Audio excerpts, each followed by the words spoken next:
আজ আমরা তৈরি করব ক্ষীর পাটিসাপটা। ক্ষীর পাটিসাপটা তৈরি করার জন্য আমাদের লাগবে দুধ, গুড়, ময়দা, চালের গুঁড়া। প্রথমে আমরা 1 কেজি দুধ জাল করে ঘন করে নিয়েছি। এরপর গুড়টাকে, খেজুরের গুড়টাকে জাল করে লিকুইড করে নেব।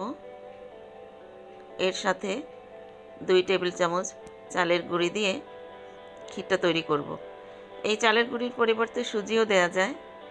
তারপর এর ভিতরে 1 কাপ দুধ ঢেলে দিলাম, লিকুইড দুধ। ভালো করে মিশিয়ে এটা ঘন করার জন্য আরও হাফ কাপ গুঁড়া দুধ দিব। মিশ্রণটা যাতে ঘন হয়, ক্ষীরটা খেতে মজাদার হয়। এই 3টা আইটেম দিয়ে দুধ, খেজুরের গুড়, চালের গুঁড়ি দিয়ে এই যে ক্ষীরটা তৈরি করে নিলাম। খেজুরের গুড় দেওয়ার কারণে ক্ষীরটার রঙটা খুব সুন্দর হয়েছে। এই যে দেখুন, খুব সুন্দর কালার আসছে।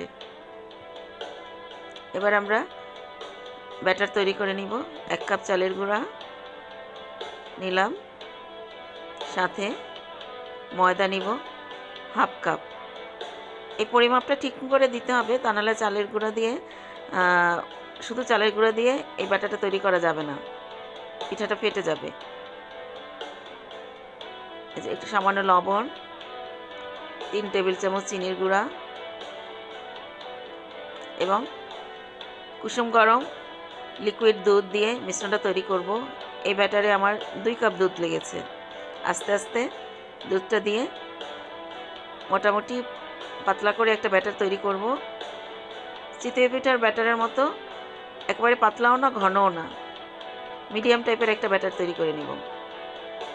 এখন ভাজার জন্য চুলায় ফ্রাই প্যান দিয়ে হালকা একটু তেল ব্রাশ করে নেব। তারপরে এই যে এইভাবে চামচ দিয়ে ডালের চামচগুলো বা এইভাবে একটু ভারী চামচ দিয়ে 1 চামচ দিয়ে এভাবে চারিদিকে ছড়িয়ে একটা পিঠা ভেজে নেব। এভাবে ছড়িয়ে ঢাকনা দিয়ে 1 মিনিট ঢেকে রাখলেই 1-2 মিনিটের ভিতরেই পিঠাটা হয়ে যায়। এই যে ঢেকে দিলাম, 2 মিনিট হয়ে গেছে।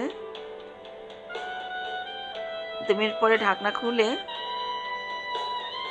ক্ষীর নিয়ে একটা চামচ দিয়ে এক সাইডে এভাবে একটু ছড়িয়ে দিতে হবে।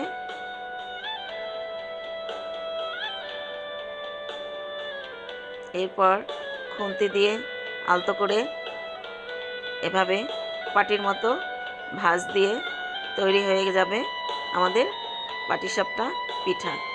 এই ভাঁজের জন্যই মূলত এটার নাম হয়েছে পাটিসাপটা পিঠা। এভাবে করে আমরা সবগুলো পিঠা ভেজে নেব। দেখুন, ক্ষীর পাটিসাপটা, মজাদার ক্ষীর পাটিসাপটা তৈরি হয়ে গেল। কি মজা!